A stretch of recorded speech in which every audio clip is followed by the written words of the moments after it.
സാഹിത്യകാരൻ MK സാനു അദ്ദേഹത്തിൻ്റെ വാക്കുകളിലേക്ക്. അവരെ കൊട്ടാര ഷണ്ടന്മാർ എന്ന പേരാണ് അദ്ദേഹം കൊടുത്തത്. അദ്ദേഹം അടുത്ത പ്രാവശ്യം തന്നെ വീണ്ടും അതിൻ്റെ സെക്രട്ടറി ആയി എന്നാണ് എൻ്റെ ഓർമ്മ. ഞാൻ പിന്നീട് MLA ആയപ്പോൾ അക്കാദമി പ്രസിഡൻ്റ് ആകേണ്ടതായിട്ട് വന്നു. കൊട്ടാര ഷണ്ടന്മാരുടെ ഏറ്റവും വലിയ ഷണ്ടനാകേണ്ടത് ആവശ്യം വന്നപ്പോൾ അദ്ദേഹം അന്ന് എന്നെ ടെലിഫോണിൽ വിളിച്ച് ചോദിച്ചു, ഇപ്പോഴെന്തായി, നിങ്ങൾ കൊട്ടാര ഷണ്ടന്മാരെന്ന് പറഞ്ഞിട്ട് ഇപ്പോൾ ഷണ്ടന്മാരുടെ നേതാവായില്ലേ? ശരി, നേതാവായി. ലേഖകരാകട്ടെ പറയാമെന്ന് ചോദിച്ചു. പറയാമെന്ന് പറഞ്ഞു. ലേഖകന്മാർ വന്നു. ഞാൻ പറഞ്ഞത് ശരിയാണ്, ഞാനതിൽ ഇന്നും വിശ്വസിക്കുന്നു. കൊട്ടാര ഷണ്ടന്മാരുടെ പദവിയാണ് സർക്കാരിൻ്റെ ആഭിമുഖ്യത്തിൽ ഗവൺമെൻറ് എഴുത്തുകാർ പോകുന്നത്. കാരണം ഈ എഴുത്തെന്ന് പറയുന്നത് അടിസ്ഥാനപരമായി ഒരു അരാജക ഭാഷയിൽ ഉണ്ടാകുന്നതാണ്. എഴുത്തുകാരൻ്റെ പോലും നിശ്ചയമില്ല അവൻ എന്താ എഴുതുന്നത്. അവൻ വിചാരിക്കുന്ന രൂപത്തിൽ ഇത് പോകണമെന്നില്ല. അപ്പം അങ്ങനെ എഴുതി വരുമ്പോൾ അതിൻ്റെ കൃതികൾ ഗവൺമെൻറ് നിയന്ത്രിക്കണം, ആജ്ഞാകോല കോഫസ്യ എന്ന് പറഞ്ഞതുപോലെയൊന്നും വരാൻ പാടില്ല എന്നുള്ള അഭിപ്രായം അന്നും ഞാൻ ഉറച്ചു വയ്ക്കുന്നുണ്ട്. അവരോട് അധികം പേര് ചോദിച്ചിരുന്നു. വിജയനോട് ചോദിച്ചിരുന്നു. വിജയൻ ഏതായാലും NV കൃഷ്ണവാര്യർ അല്ലല്ല MT വാസുദേവൻ നായർ തൻ്റെ കലാശില്പം അവരുടെ കമ്മിറ്റ്മെൻ്റ് എന്നൊരു പേരോട് അദ്ദേഹത്തോട് കമ്മിറ്റ്മെൻ്റ് എന്താണെന്ന് ചോദിച്ചു. കമ്മിറ്റ്മെൻ്റ് ജീവിതത്തോടല്ല, കലയോടാണ്. അദ്ദേഹം ഓരോന്നിനും വളരെ സൂക്ഷിച്ചാണ് ഓരോ ശൈലിയും എഴുതിക്കൊണ്ട് വരുന്നത്. അതിൻ്റെ ഏറ്റവും മനോഹരമായ ഉദാഹരണം മഞ്ഞ എന്ന ചെറിയ കഥ കാത്തിരിപ്പിൻ്റെ കഥയാണ്. കാത്തിരിപ്പിൻ്റെ കഥ ലോകത്തിൽ എല്ലായിടത്തും ഉണ്ട്. പല സ്ഥലങ്ങളിലും പലതരത്തിൽ എഴുതിയിട്ടുണ്ട്. നമുക്ക് ഏറ്റവും പ്രസിദ്ധമായിരുന്നാണ് വെയിറ്റിംഗ് ഫോർ ഗോദോ. 2 തണ്ടികൾ ഗോദോ എന്ന് പറയുന്ന ഒരു കാൽപ്പര്യ കഥാപാത്രത്തെ കാത്തിരിക്കുന്നതാണ് വെയിറ്റിംഗ് ഫോർ ഗോദോ, സാമുവൽ ബക്കിൻ്റെ. അതിൽ ഈ കാത്തിരിപ്പ് എന്ന് പറയുന്നതിൻ്റെ ദുസ്സഹമായ അവസ്ഥ അത് നമുക്ക് ഉളവാക്കുന്ന ശൂന്യതാബോധം ഭംഗിയായി ആവിഷ്കരിച്ചിട്ടുണ്ട്. ഇതേ കാത്തിരിപ്പ് ഇതിനേക്കാൾ തീവ്രമായി ആവിഷ്കരിച്ചിരിക്കുന്നതാണ് MT വാസുദേവൻ നായരുടെ ഈ മഞ്ഞ. അതിൽ പോഷകമായിട്ട് 2 കൂടെ കൊടുക്കുന്നുണ്ട്. ഒന്ന്, അവിടെ വിമല കാത്തിരിക്കുന്നു കാമുകനെ. പിതാവ് ആരെന്നറിയാത്ത സായിപ്പാണ് പിതാവ്, അമ്മ നാട്ടുകാരിയാണ്. അവളുടെ പിതാവിൻ്റെ പടം മാത്രമല്ല, അത് കഴുത്തിലിട്ട് അവൻ കാത്തിരിക്കുന്നു. എനിക്കത് അവൻ്റെ അച്ഛനെ ഒരിക്കലും കണ്ടാൽ മതി, വർത്തമാനം പറയട്ടെ, ഒന്ന് കാണണം എന്ന് മാത്രം. മറ്റൊരു കാത്തിരിപ്പുള്ളത് സർദാർ സാഹിബിൻ്റെതാണ്. അയാൾ മരണം കാത്തിരിക്കുന്നു. മരണം രംഗബോധമില്ലാത്ത കോമാളി എന്ന് പറയുന്ന ആളാണ്. അപ്പോൾ ആ എല്ലാ ഭാഗങ്ങളും ചേർത്തുകൊണ്ട് ആ പ്രത്യേക ഭൂപശ്ചാത്തലത്തിൽ ഇത്രയും മനോഹരമായൊരു കഥ എഴുതി തീർക്കാൻ അധികം പേർക്ക് സാധിക്കില്ല. മലയാളത്തിൽ അതുല്യമായ കഥ തന്നെയാണത്.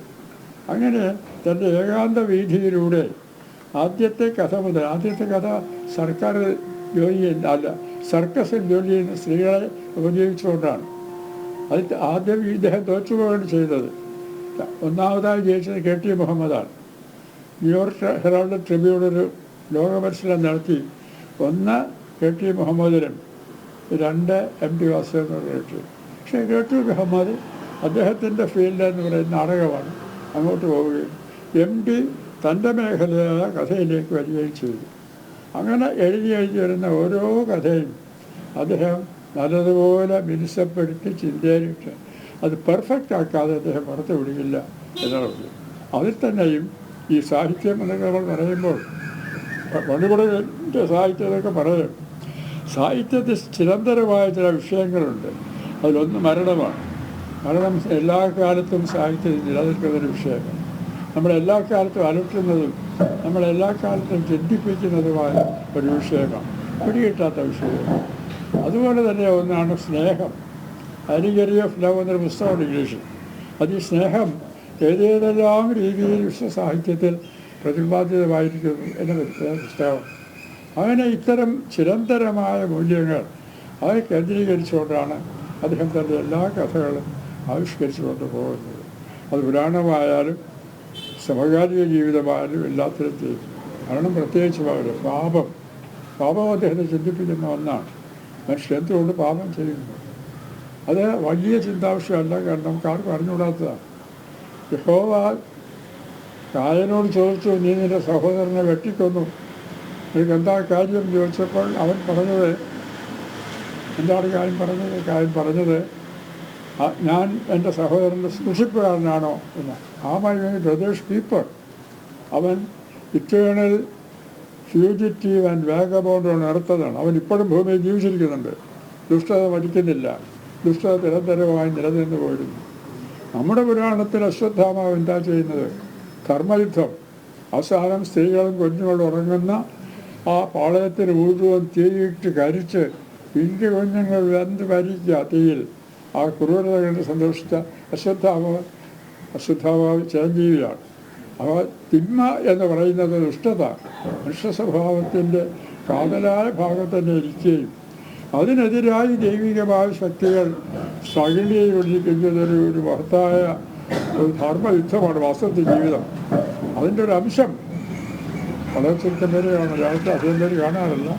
അത് കണ്ട ഒരാളാണ് MP വാസുദേവൻ. ശ്രീരാമൻപിള്ള അത് കണ്ടു.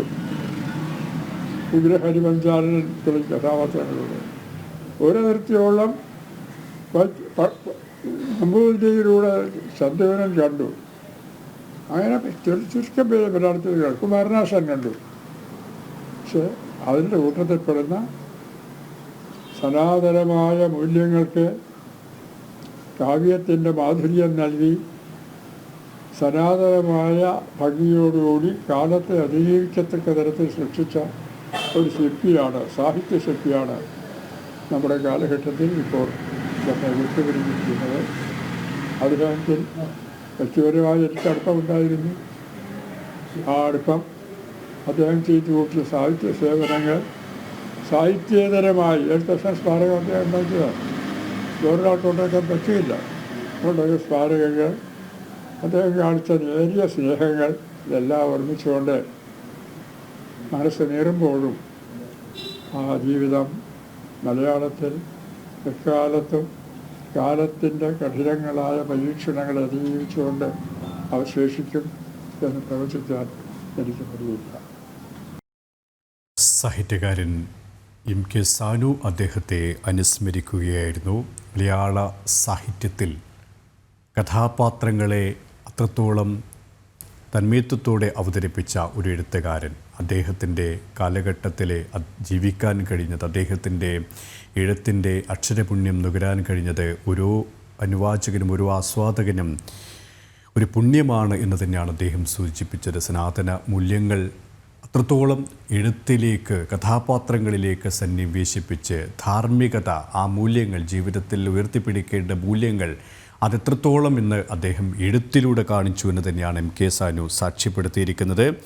അദ്ദേഹം സൂചിപ്പിച്ചതുപോലെ തന്നെ നാലുകെട്ടിലെ പുണ്യം, മഞ്ഞിലെ വിമലയും, കാലത്തിലെ സേതുവും സുമിത്രയും, അസുരവത്തിലെ ഗോവിന്ദൻകുട്ടിയും, അങ്ങനെ ഒരുപാട് കഥാപാത്രങ്ങളിലൂടെ അദ്ദേഹം ജീവിതത്തിൻ്റെ ആ ഒരു ധാർമ്മിക മൂല്യം കൂടി വായനക്കാരിലേക്ക് പകർന്നു നൽകിയെന്ന് മലയാള സാഹിത്യത്തിലെ ആ എഴുത്തുകാരിൽ ശ്രദ്ധേയനായ നിരൂപകൻ കൂടിയായ സാഹിത്യ വിമർശകൻ കൂടിയായ MK സാനു പറഞ്ഞു വെക്കുമ്പോൾ അദ്ദേഹത്തിൻ്റെ ആ എഴുത്തിൻ്റെ, MTയുടെ എഴുത്തിൻ്റെ ആ ഒരു ഗാംഭീര്യം തന്നെയാണ് നമുക്ക് ഒരിക്കൽ കൂടി മനസ്സിലേക്ക് എത്തുന്നത്.